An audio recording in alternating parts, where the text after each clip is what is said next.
Hey there guys, it's Rick here and welcome to Rick's Guitar Lessons. Today I'm going to be discussing with you the power of the minor pentatonic scale. But before we get into that, I just want to remind you to go ahead to my website www.rick-graham.co.uk and subscribe there. If you subscribe, you'll be eligible for receiving loads of music and guitar related material, PDFs, videos and backing tracks.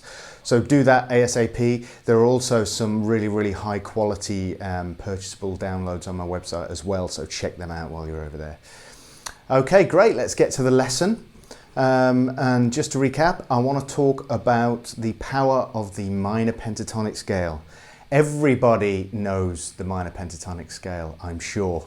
This fella, if I do it in the key of, I'll do it in the key of B.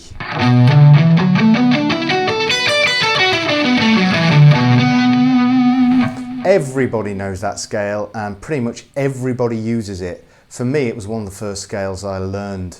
In fact, I thought I discovered the scale, but it wasn't the case. It had already been discovered. But it's an absolutely fantastic scale. What I find is, though, that a lot of players really knock the scale. And I think rather than it being the minor pentatonic scale's fault, so to speak, it's a lot more to do with the player, and it's more to do with misunderstanding how to use the scale. One of the most important aspects of the minor pentatonic is that it works over lots of different chords, loads of them. And strangely enough, even though it's a minor scale, it works over major chords too. How on earth does that work? Well, what I'm going to do is talk to you a little bit about my thought process behind it and my understanding of it. And what I'll do is just talk to you about how I think it relates to major chords. Essentially, when we play chords, if we're breaking it down to the simplest form, we're either playing a minor chord type or a major chord type. That is, a minor chord type having a minor third in it and a major chord type having a major third in it. The only chord types that aren't in those groups are suspended chords or dyads, like power chords where the third isn't present. But I don't want to go into that at the moment. I just want to talk about the pentatonic scale and how it relates. Now, one really useful way of applying what I'm going to talk about is with the blues. How often have you heard a dominant seventh chord? I'll do it in B. Dominant seventh chord in blues. So B7. How often have you heard players play a minor pentatonic over that chord?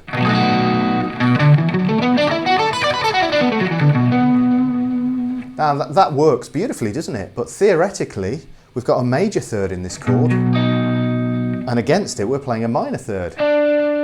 Now, how on earth does that work? Well, I don't want to go into scientific details of why, but I'd just like to talk about the importance of minor thirds and major thirds, and how they kind of differ in some respects, and also how they're related. For guitarists mainly, I'm going to talk about the shape of the minor pentatonic scale. The reason why I think the minor pentatonic scale works so well over different chord types is the way the shape falls under the fingers. There are lots of other reasons, but this is what I want to talk about.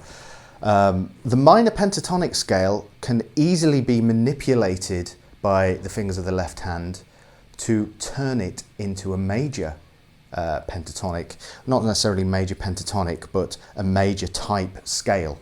I'll show you what I mean. Here's our minor. Now, with a simple slight alteration of the third degree, in this case the flattened third here, I'm just going to bend it slightly sharp. Now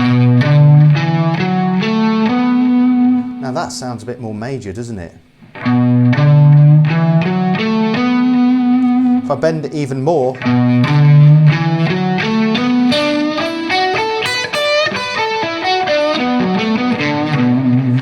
immediately we've got the framework of a dominant chord, and that is extremely useful. You can use that minor pentatonic shape to play over a minor chord type, or you can use it to play over a major chord type. Even if you just play a straight minor, it will still work over that dominant chord. And I think that's got a lot to do with the blues, to be honest. And I think it's really deep rooted in that. The minor third, I think, to the majority of people's ears, when you play it in this context, kind of sounds as though it's wanting to go to the major third. But it's the distance between, i.e. how far you bend the note, that has a different effect on people. So if I bend it quite heavily, it's quite strong, maybe not as effective as the way I've just played it before.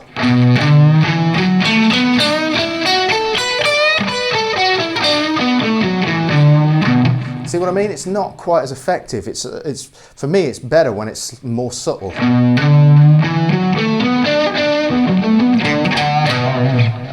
To me, nothing sounds better than that. It's just an incredible sound.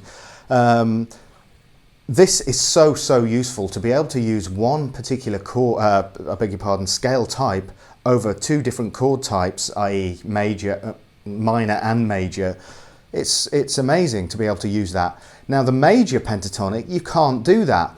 With the minor, you can bend up to the major third, like this. But with the major, that's it, you're stuck with major.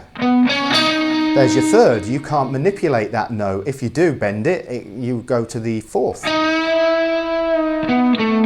So it has a strict major sound to it. The minor pentatonic can be manipulated to turn it from minor into major, and therein I think lies the power in this particular scale. And not only that, it sounds absolutely awesome.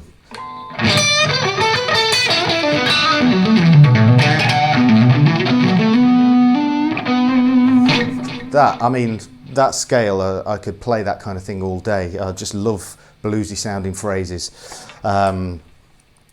So hopefully what I've done here is given you a bit more of an understanding of why the minor pentatonic scale tends to work over different chords, both minor and major chords. I think, as I said before, this scale is really misunderstood by a lot of players. And also, let me just touch on the actual makeup in terms of the formula for the scale. Another reason why this particular scale is useful is its structure. If we look at the notes themselves, the formula for the scale is we're playing a 1, a flat 3, 4, 5, and flat 7. Now that essentially outlines a minor 7 arpeggio, but we've got a fourth degree in it. All we have to do is remove that fourth, and we've got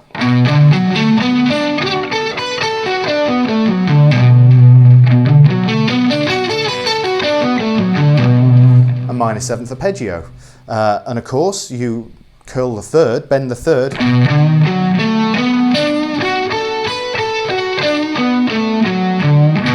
all of a sudden it becomes dominant.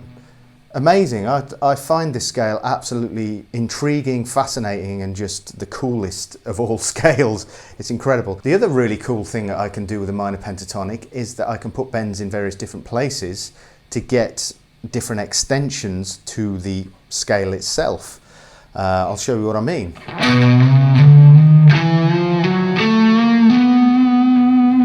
Once more. That gives me the first bend, the 9th, of course the minor third, but bend it to infer a major third. 4th, bend it to the flat 5. 5th, flat 7, major 7, root.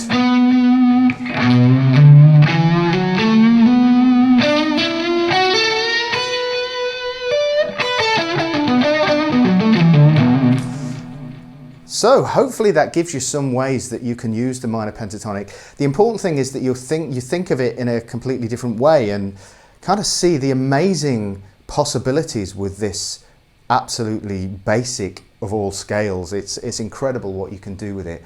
So I urge you to do a bit of experimentation yourself.